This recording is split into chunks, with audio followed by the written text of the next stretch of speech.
بسم الله الرحمن الرحيم. عن المسور رضي الله تعالى عنه قال: لما طعن عمر جعل يألم فقال له ابن عباس وكأنه يجزعه: يا أمير المؤمنين، ولئن كان ذاك لقد صحبت رسول الله صلى الله عليه وسلم فأحسنت صحبته ثم فارقته وهو عنك راض. رواہ البخاری۔ حضرت مسور ابن مخرمہ بیان فرماتے ہیں کہ جب حضرت عمر رضی اللہ تعالیٰ عنہ زخمی کر دیے گئے تو آپ بڑی بے چینی محسوس کر رہے تھے۔ اس موقع پر ابن عباس رضی اللہ تعالیٰ عنہ نے آپ کو تسلی دیتے ہوئے ارشاد فرمایا: امیر المومنین، آپ اس درجہ پریشان نہ ہوں، آپ تو رسول اللہ صلی اللہ علیہ وسلم کی صحبت میں رہیں اور آپ نے حضور کی صحبت کا حق ادا کیا ہے۔ فاحسنت صحبت، آپ نے تو بہت اچھا وقت گزارا حضور کے ساتھ، اور اسی اچھا وقت گزارنے کی وجہ سے حضور آپ سے راضی اور خوش گئے ہیں۔ ثم فارقتہ وہو عنک راض، حضور تو آپ سے راضی اور خوش گئے ہیں۔ دوستو، یہ ایک طویل روایت کا حصہ ہے۔ اس کے بعد حضرت ابن عباس رضی اللہ تعالیٰ عنہ نے حضرت ابو بکر کا ذکر کیا حضرت عمر کے سامنے کہ آپ پھر ان کے ساتھ رہے اور آپ نے ان کے ساتھ وقت گزارا اور وہ بھی آپ سے راضی اور خوش گئے ہیں۔ پھر آپ مسلمانوں کے امیر المومنین منتخب ہوئے، آپ نے مسلمانوں کے ساتھ بہت اچھا سلوک کیا اور سارے کے سارے مسلمان آپ سے راضی اور خوش ہیں، اس وجہ سے آپ پریشان نہ ہوں۔ دوستو، اس روایت میں ہم نے دو باتیں سمجھنی ہیں۔ ایک یہ کہ حضرت عمر رضی اللہ تعالیٰ عنہ کے زخمی ہونے کے بعد آپ کو تسلی دے رہے ہیں حضرت ابن عباس رضی اللہ تعالیٰ عنہ، جو حضرت عباس کے بیٹے ہیں، حضور کے چچا زاد بھائی ہیں، حضور کے خاندان کے فرد ہیں اور ساتھ ساتھ حضور کے اہل بیت میں سے۔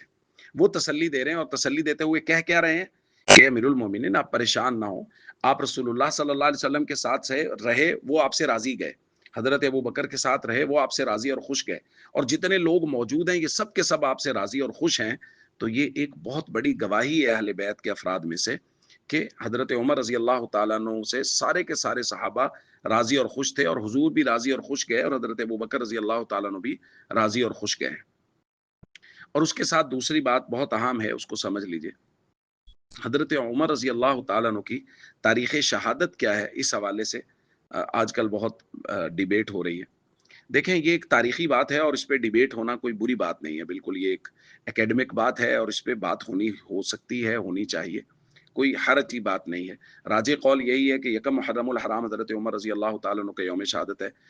26 ذی الحج کو آپ پر حملہ ہوا اور یکم محرم کو آپ کی شہادت اور تدفین ہوئی۔ اس پر ظاہر ہے بہت ساری تاریخی کتب جو ہیں وہ شاہد ہیں،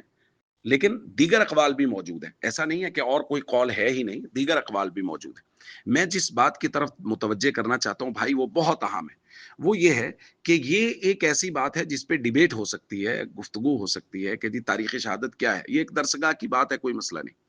لیکن اس پر جو پروپیگنڈا کیا جا رہا ہے کہ کچھ روافظ نے یہ بات شروع کر دی ہے،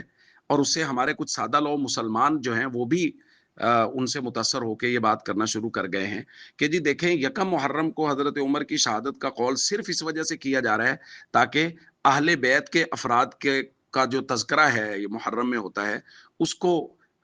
کم کیا جا سکے، یا اس طرح کی کوئی، یہ خالص رافضیت والا ذہن ہے۔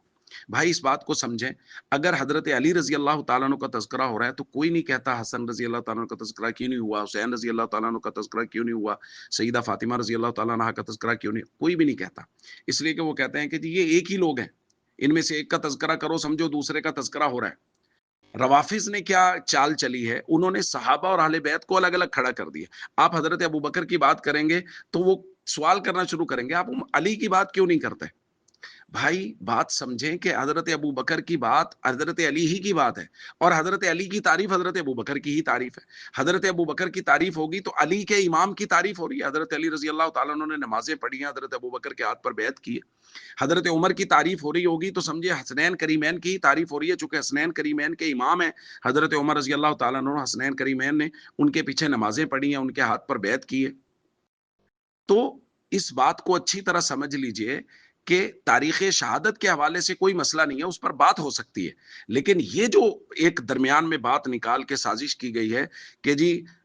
چونکہ تاریخ شہادت جو ہے وہ پہلے تھی، یکم محرم بنائی گئی تاکہ اہل بیت کے تذکرہ کو کم کیا جا سکے، یہ خالص رافضیت والا ذہن ہے۔ اس ذہن سے ہم سب لوگوں کو نکلنا چاہیے، اور بعد ہمارے سادہ لوگ مسلمان بھی اس کا شکار ہو گئے ہیں۔ ہمیں اس بات کا بہت اچھے سے خیال کرنا چاہیے کہ ایسی کوئی بات نہیں ہے، صحابہ اور اہل بیت ایک ہی ہیں، اور جس کا بھی تذکرہ ہوگا دوسرے کی تعریف ہو رہی ہوگی، حضرت حسین اور حضرت حسن کی تعریف ہو رہی ہوگی تو ابو بکر، عمر، عثمان، حضرت علی رضی اللہ تعالیٰ عنہ کی تعریف خود بخود ہو رہی ہوگی، چونکہ حضرت حسن اور حضرت حسین رضی اللہ تعالیٰ عنہ مقتدی ہیں اور یہ لوگ مقتدا ہیں، تو اس لیے ایک کی تعریف ہو رہی ہو تو دوسرے کی خود بخود ہو رہی ہوتی ہے۔ یہ صرف روافظ کی چال ہے، اور انہوں نے یہ چال چلی ہے، اور وہ اس کی کوشش مسلسل کر رہے ہیں۔ کچھ اہل سنت کے لبادے میں سوشل میڈیا پہ بیٹھے ہوئے لوگ بھی اسی بات کی کوشش کیے جا رہے ہیں کہ نہیں جی اہل بیت کا تذکرہ نہیں ہو رہا، صحابہ کا تذکرہ ہو رہا ہے۔ یہ ایک ہی ہیں، صحابہ اور اہل بیت دین کا ہی حصہ ہیں، اور دونوں سے ہی دین اللہ تعالیٰ نے امت کی طرف منتقل کیا ہے۔ دونوں کے ساتھ ہمیں یکساں محبت کرنی چاہیے۔ السلام علیکم ورحمۃ اللہ وبرکاتہ۔